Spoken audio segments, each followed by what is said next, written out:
Your favorite character Oh, gets fan service. The old man who gets hard and oh yeah. stiff. And personally, I was kind of like, yeah, that's the kind of fan service I don't mind. Let's see the That's whole man get hard and stiff. You gotta love sweet, gotta back it. Love just a time you don't you grab it. This video is brought to you by T-Blocks. Enjoy the content now, but stay for the shilling later. Welcome to Lobster Magnet and Friends. I'm here with my buddy, Goro Gregorio. Yeah, that's me. That's Lobster. And we are here to talk about a surprisingly awesome chapter of Dr. Stone, Chapter 47. I was really worried about this Stone War, but if it can keep being as good as this, then, the Stone Wars is going to be amazing. Yes. And I think the chapters started off really great. It kind of like took like a very dark tone, like towards the end of the last chapter with, Kinro getting stabbed in the stomach. Yeah. But then like all of a sudden, like, they do this like comedic bit of like, oh, here, down this, science. Down the science powder. Science powder fixes everything. and stab it on and you'll be fine. And he's like, I'm good as new. Yeah. And by tomorrow he'll be as good as new. And then in the following panels, he's like, I'm as good as new. That was a great little like comedy panel. That was a really good comedy panel. That got a good chuckle as me. I'm good as new, and I was like, that's cute. That was well done. Not as great as our favorite facial fractures, but still, it was a nice little touch. They played it so lightly. He's on his A game right now, I think, with his comedic timing with this chapter. Yeah, Boichi's like, God, at some point, if we ever have enough free time, if I ever form my otaku castle in Pennsylvania where I get a cheap house, we just sit around doing this all day long, and that's our careers. We should do a Boichi marathon where we go read everything Boichi's written or drawn and written before Dr. Stone. And then just, do a review of that, Sunken Rock! And, what else has he done besides Sunken Rock? He's done a few other things. There's this, Rindo the Apocalypse thing about this girl with, mystical powers. Then there's this origin manga I told you about last week where there's, cyborgs and shit. Because my theory is I think Boichi's an incredible artist. I think he's an awful storyteller, which is why everything in Dr. Stone is working so well, because his, he's got a better writer, so, all of his, artistic impulses are, being razor honed on better material. So I'm kind of curious to, do a reading with you to confirm my theory that Boichi's, a terrible writer independently. That'd be interesting to see. Maybe we should review Sunken Rock at some point. Yeah, at some point. To me, that's a dream project day when there's all the time in the world. But that day is not today, probably not tomorrow. But someday we're gonna do the Boichi marathon. It's on the back burner of ideas I'd like to do. But anyway, that was a great comedy moment. I love that they played it off, and it felt like a real big achievement where, previously in the Dr. Stone world, before, the Kingdom of Science had been built, we'd spend 5 chapters or whatever trying to go get medicinal herbs or some crap. But now it's no, you just stick these antibiotics and you're good to go. Yeah, because they already got antibiotics anyway, so it's they have that upgrade, so now they can use it, willy-nilly within a couple panels. I kind of hope that with Tsukasa's kingdom that Senku Tsukasa's kingdom they start losing people or whatnot to disease and stuff that Senku can easily cure, and that becomes a big advantage. Oh yeah, absolutely. That's and I also loved Ginru getting his glasses. I love that little Kinro. Is he? I think it's Ginru. We always get the brothers confused. I tried to make a note of it specifically. Is it? Are you sure it's Kinru? Yes. Okay, we're gonna go. Kinru gets his glasses, and I thought we had or is it Kinro? When he gets the glasses, I thought oh my God, Stone Age glasses. They do it he looks so cool. Yeah, it's kind of well, it was a moment from this. I haven't seen it, but I've heard about it. Have you ever heard of this anime called Sakamoto? No, I haven't. It's this gag anime where basically the idea, I don't know if it's based on a manga, maybe it is, where basically there's this guy with glasses and he's like, the whole joke is that he's the coolest guy ever. No matter what, nobody can not make him look cool. So he always like, does things with his glasses in the coolest possible way possible. So, it felt like a little mini moment of that. We're like, oh, Kinru looks so cool with his glasses. Yeah. And of course, Suika gets her helmet, her mascot helmet back. I mean, that's too iconic to take away from Suika. There was part of me that was like feeling like, man, why can't she get glasses? I want to see what she looks like with glasses. But then there was another part of me who's like, you know what? We got to see how she looks like. As mascot characters go, I think Suika's been handled very, very well. So I guess let her keep her little melon on. Yeah, it's just there's too much potential branding involved. Like too much merch. This glorious merch. Too much iconography. I agree. That little helmet is iconic. Like, that's the kind of thing that's like begging to be turned into like a freaking little action figure, figurines and keychains. And oh my god, Suika-chan is so cute. Like that is she's probably the most merchandisable character outside of Kohaku for Dr. Stone. I mean, I think Senku also pretty iconic. He's got the hair and true. He equals MC squared. Written in blood. But I feel like Suika's more merchandisable. There's a great quote that like Oda said, because me and Zavu were writing an article about like our 10 best, worst, and weirdest things from the SBS. And one of the interesting things were like, someone was talking about, oh, what do you think about everyone being over-sexualized in the One Piece merchandise or something like that? And then Oda said, like, one of my mentors taught me that everything in manga is merchandise. Everything that I draw is merchandise. And that, I just need to make my peace with that. Wait, everything is merchandisable? So, like, he's saying that he's making them sexy because he wants them to be merchandisable? Well, no. He was saying that like everything in the manga can be turned into merchandise, and that merchandise is something he ultimately does not have any control about, and he just has to come with peace with that. So wait, what was the debatable merchandise? It was like, how do you feel about like all the sexy Nami and Robin figurines that are kind of like ridiculous? Oh, yeah. Okay. I'll have to find the original quote, but it was like most of the SBS questions are all like just dumb bullshit, but occasionally you get like one of the more interesting or insightful ones. Yeah. I mean, at some point you can't take responsibility for like what people. It's like taking responsibility for other people's fan art. Yeah, exactly. So it was kind of his answer. It's like, so thinking, kind of reminded me. So Suika, got to give her thing, and you know what? I have no problem with it. They've handled her well. I like the fact that they gave her the nearsightedness. They gave a good reason why she has it, and then they turn it into a incredible science thing. Yes. For the power of science. But let's get to the best part of this chapter. Yes. The fucking katanas. Yeah, fucking katanas. swords. That was great. Your favorite character gets fan service. The old man who gets hard and stiff. And personally, I was kind of like, yeah, that's the kind of fan service I don't mind. Let's see the old man get hard and stiff at the idea of making swords. I almost forgot about that. That's like Senku whispering to the old man, and the old man's like, What? That sounds so awesome. And then his clothes rips off, and I was like, yeah. And Kohaku's wording for that is just so priceless. Like when he gets excited for craftsmanship, his body gets hard and swollen. I love that. I honestly love that.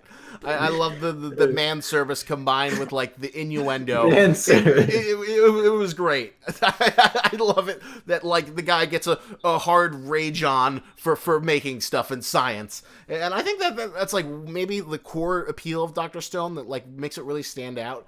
Is that like, you know, I love the fact that like, you know, the moments that would be like, you know, Goku being powering up and like getting stronger or whatever, or like translated to the sense that like this science stuff is so incredible.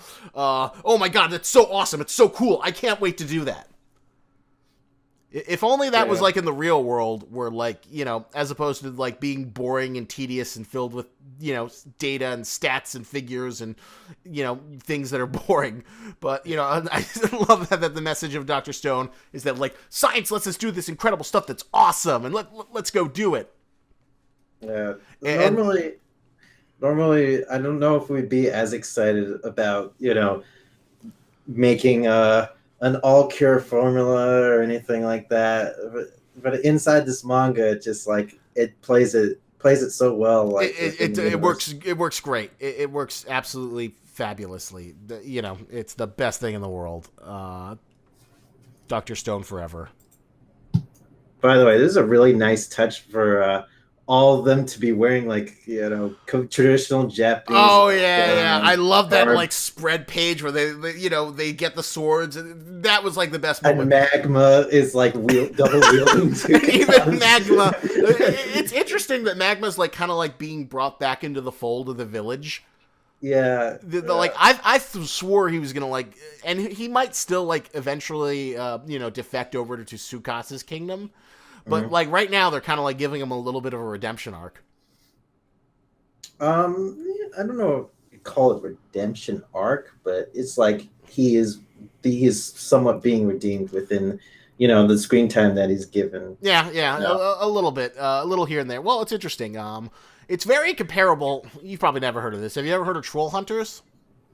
No. So Troll wait. That's the That's the Norwegian like thing where close. They're That's like, Troll Hunter. That's also amazing. You should go see Troll Hunter on Netflix. That's the found footage thing with the Norwegian people. But there's this CGI cartoon from DreamWorks by Guillermo del Toro called Troll Hunters that you can watch on Netflix. And, you know, it's a pretty cute little series. And so basically it's like an action-adventure thing about this little kid who becomes the troll hunter and has to protect the troll world. It's like, you know, kind of something you've seen a billion times before, but, you know, it's enough little touches to make it stand out from, you know, other little action shows about teenagers saving stuff.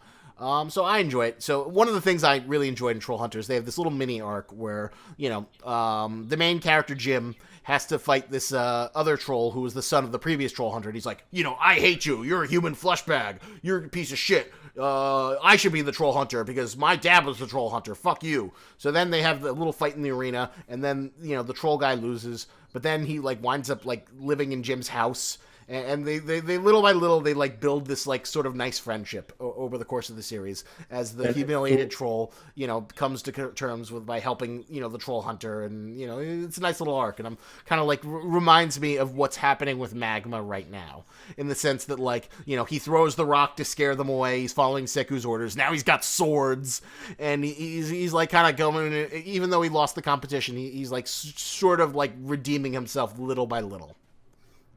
Yeah. But, sure. You know, I did love that spread of them just, like, all in their cool kimonos with the katanas, and then they just, like, shatter the, whatchamacallit, the stupid clubs that the dumb mook cavemen have. And that was great. I was like, yeah, science! Yeah, that was so badass when they just, like, that was so good. That's really what makes this acquired. Yeah, that's really what makes this manga so remarkable. Like, you know, any other manga, like, you know, oh, we got katanas, you just kind of like roll your eyes and shrug it off. But here you're like, yeah, fuck yeah, katanas. Like normally, like, I guess we think of something like Bleach, like katanas are like everywhere. Like yeah, everyone has one. Every katana shoots a laser beam. Yeah, and we're not as excited about it. And it's like, oh, it's another generic kind of design with a sword. oh, we gotta have swords in our manga. Yeah. But Oh yeah, that's the secret to Bakuman. All battle manga has to have swords. is that where we found that from? Like, I think so. Yeah, Bakuman had a great scene where they're like talking about what's like a good iconic element of battle manga, and they said swords. Guys love swords. Think about it. One Piece has swords. Naruto had swords. is Dragon Ball? When Trunk comes in from the future, Oh yeah. what distinguishes him from all the other Z characters? Oh, he has a fucking sword. Okay. He's the only one who has a sword, but he has it. Pretty sure there's someone else who might have a sword. Oh wait, what about that? I forget his name, but the chubby one who, remember he cut off Gohan's tail? Nappa? No. When Gohan went. Oh, the fat samurai, the joke samurai, Chowzuro, something or another. Yeah. I guess he counts in a way. Oh, he cut off Vegeta's tail. I think. Yeah. He gets his big moment where he like. All right. So there you go. So swords are the key, and now Dr. Stone has swords. Yes. Yeah, this is a great moment. Although it was surprisingly effective considering like how much I hated those mook monkey men.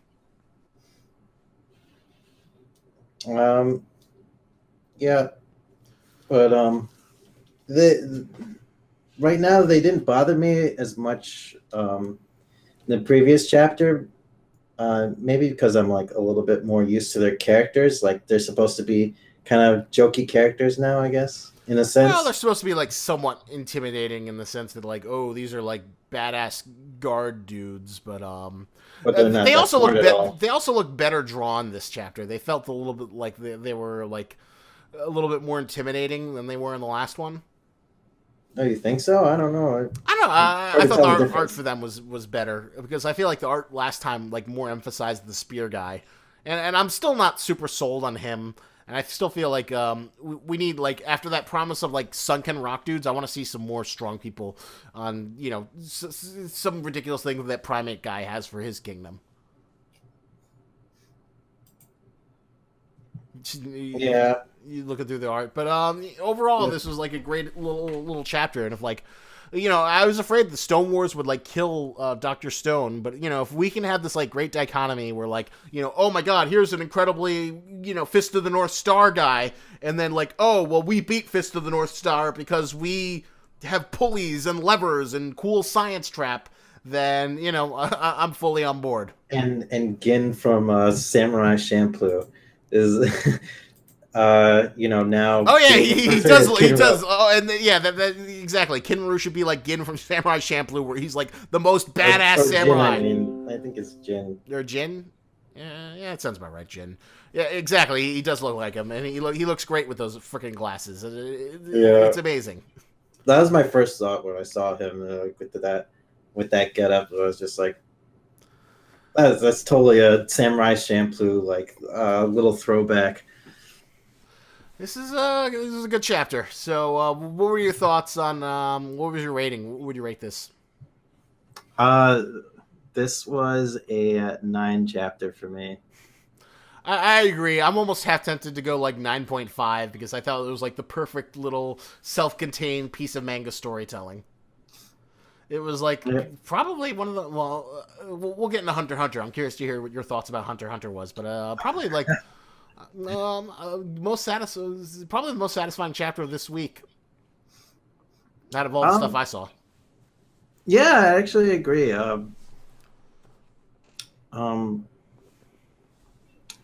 mean, you probably could boost this rating up a little bit more. Yeah, maybe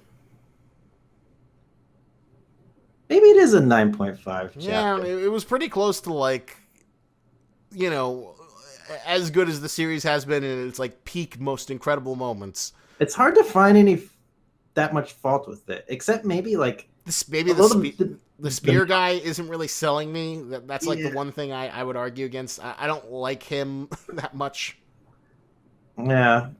I mean, there was kind of like a little bit of it felt like a lull in the middle of the chapter somewhat with like the Mooks and Spear Guy like discussing their strategy, but like even that. Well, even That that wasn't still even built that up to the bad. point where, like, you know, it was a nice thing to show that, you know, they're not dumb. They have their own smart way of approaching things.